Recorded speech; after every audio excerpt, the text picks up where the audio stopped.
Tropical Storm Hidaya moving slowly westwards near the Comoros Islands on today's Tropical Weather Bulletin.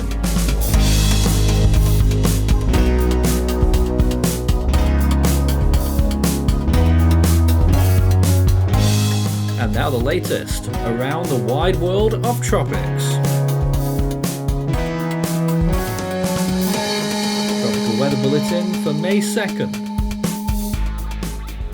So we have just the one tropical cyclone and no areas of interest right now, and it is Cyclone Hidaya that is taking the headlines today. A tropical storm that's still looking a little bit sloppy as it moves slowly westwards, but convection is overall gradually increasing and it's set to reach its peak intensity probably tomorrow. Well, first let's look at the Atlantic. It's 30 days until Atlantic hurricane season. There's a little convective burst just northeast of Hispaniola, which is raising a few eyebrows, but not expected to become anything, and certainly nothing that we've targeted here for any development in the next 5 days. Similarly, in the Eastern Pacific, only 13 days until the hurricane season begins, but things are looking rather quiet here with just a few little blow-ups in the intertropical convergence zone. Certainly nothing in the actual in terms of organised tropical activity. Now the Western Pacific looks like this, a few convective bursts around Hainan Island and along the east coast of Vietnam. Also a few parts of interior Indochina getting a few storms this evening, and in the North Indian Ocean region things are looking still quiet here, a few flare-ups there in the very lower tropics. In the Australian region, things are very quiet around Australia itself, with a few blow-ups along the southern coast of Papua New Guinea, but certainly not looking like much is going on here, although models disagree and suggest that there might be some late season activity here shortly. We'll come to that later. And this is Tropical Storm Hidaya, which currently has winds of around 40 to 45 miles per hour, moving slowly towards the west, not too far north of the Comoros Islands, although it shouldn't heavily impact them. It will be continuing westwards towards the coast of Tanzania. South Pacific looking quiet, a little blow up there in the open ocean, but not too much to write home about here, no areas of interest. So we're up to 16 storms so far for this year, which is a little bit below average. In terms of ACE now, we are 34% below average for the year to date. Well, here is a close-up of Hidaya then, and it is currently 234 kilometers west of Grande Terre now, that's the Seychelles, 268 from Grand Comore, that's the largest island there of the Comoros with the capital Moroni, 452 from Mtwara in the southern part of Tanzania, 508 from Kilindoni on the island of Mafia, and 590 from the capital Dar es Salaam, and just a little bit further to Zanzibar. So certainly all of these locations could receive impacts from this cyclone, and it could be more rain than wind. Here it is on satellite imagery right now, and it is starting to look a little bit better overall, although the circulation has been struggling a little bit, but certainly the centre of it looking quite good on this imagery, even though not fully covered up by convection. A little of dry slot on the eastern side there, northeastern side, but it does have a thick band there on the southeastern side, and indeed increasing on the northwest. So in general, this storm is strengthening, and the forecast is calling for maybe 60 miles per hour for a peak in the next 24 to 36 hours. That's certainly what the JTWC is calling for, and I think Meteo France have similar numbers. There it is on the infrared right now, that brings it down a little bit there. It certainly looks better on the visible. And this is the Western Atlantic, just in case you wanted to look at that today. There's a lot of severe weather going on in the southern, in the Gulf Coast states. When isn't it at this time of year, it seems, or in the last week or two. And here's a close-up, or another look there, at that system just north of Hispaniola, and another one down in the Caribbean, but nothing in terms of organised development. And here's the coast of Africa. There's a few little things blowing up here, but we don't really watch for that zone for a few months yet. And this is the Eastern Pacific. You can see here the frontal system developing, moving northeastwards there, and a few little blow-ups to the east. And this is the Western Pacific, not much convection going on in the main areas that we usually look at there. A few little storms over the northern Philippines.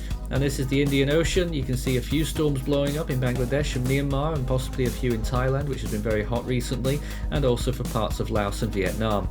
But for India itself, only a few little bits here and there. Sea surface temperatures looking good in the Eastern Pacific, pushing above 30 degrees Celsius, including off the coast of Mexico and the Gulf of Tehuantepec right now. In the Caribbean, temperatures rising there as well, around 29 degrees off Jamaica, moving towards Central America, and the Gulf Stream starting to warm up there as well. In the Western Pacific, the main hot pocket there is off the west coast of the Philippines in the South China Sea, where those temperatures are up to 30 to 31 degrees Celsius, and in the Philippine Sea, things are still increasing there over time as well, pushing close to 30 degrees off the east coast. North Indian Ocean, very warm indeed, very hot areas there in the Bay of Bengal in the lower latitudes and the Andaman Sea, up and above 32 degrees Celsius. Off Bangladesh, it's around 29 to 30, and where Hidaya is right now, those temperatures are around 29 degrees there too, and it will be all the way up to the coast of Tanzania. In the Australian region, temperatures still holding strong there as well in some parts there, 29 degrees, but they are starting to go off the boil. Gulf of Carpentaria also holding on in general, especially further east. South Pacific looking good as well, still off northern Vanuatu, northern Fiji and around Samoa, temperatures reaching and exceeding still 30 degrees Celsius.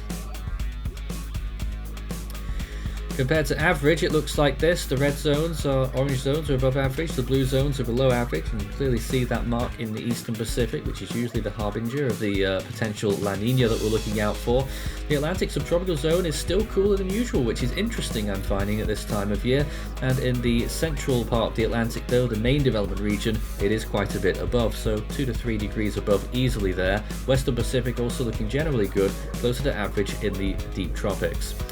Oceanic heat content is still looking rather high in parts of the South Pacific, although usually at lower latitudes there, but near Fiji still getting decent amounts, and Vanuatu. Eastern Pacific starting to get some high values there as well in terms of OHC, and the Western Pacific definitely well on its way in the Philippine Sea, drawing a line from Guam to the northern Philippine Islands there, looking very good indeed. Those oranges and reds packed with energy for tropical cyclone, potentially rapid intensification. So the GFS forecast on this, interestingly showing quite a strong storm there, bordering on hurricane equivalent strength despite the pressure not quite being there in my view, into the low 990s. But there it is right now, and it does briefly reach hurricane strength, I think, just as it gets very close to the coast of Tanzania, so maybe we're underestimating this in the forecast. Certainly something to watch out for, but we do think it will be rapidly weakening by the time it does make landfall. Now this is the Australian region.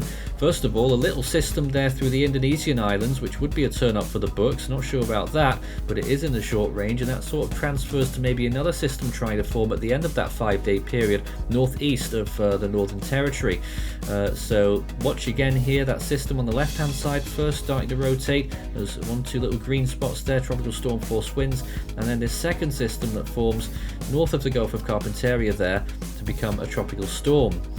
And these are the rainfall parameters for the next few days then, as we look at Cyclone Hidaya, and you can see that it's still expected to produce large amounts of rainfall. Maybe the forecast isn't quite as high as what we've been saying in the last few days, but it is still rather high, and that will cause impacts in these areas. Flash flooding definitely, up to 11 inches possible for parts of the coast of Tanzania there, which is over 250 millimeters. Further north towards the more populated places, you could see up to 2 or 3 inches of rain there. That's over 50 millimeters, and for Gran Comore, possibly up to 3 inches there as well.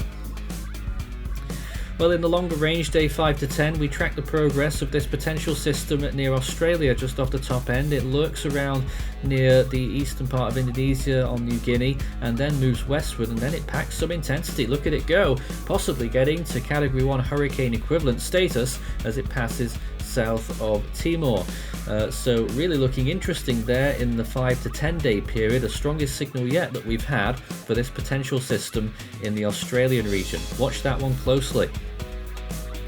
Scan the barcode and that will take you through to the Force 13 merch store, where you can take a look at all our products as well as our full season and individual storm animations on request. And still waiting for One. It's still there as well. In the Scilly Range, that's day 10 to 16. We continue to watch this cyclone moving on towards the west, and it does run out of steam as it passes Timor and then moves westwards. Still holds on for quite a bit longer. It's very low latitude still, and that probably helps it along there, but it does eventually reach its fate by the time we get to the 18th of May there. Tropical storm force winds possible for the Kimberley region there, and certainly for the top end of Australia, Darwin maybe as well, depending on just how this system might track. But it's still very far out, this part, and so we've not even marked it yet, so still bears watching in the next few days. Well, on this day in 2008, it was another monstrosity in the North Indian Ocean. It was Cyclone Nargis, which killed over 140,000 in Myanmar in 2008. An impressive, impeccable storm reaching Category 4 status, had a decent eye just as it was about to move into land, and also affected the very populous area of Yangon as well, with strong winds and no doubt serious flooding and storm surge potential along that southern coast there. Devastating storm 16 years ago, so I nearly said 15, 16 years ago now. Back to today, and the first name on the Atlantic naming list is Alberto. In the Eastern Pacific, it's Aletta, and in the Central Pacific, it is still Hone. 16 storms so far in 2024, which is on the low side.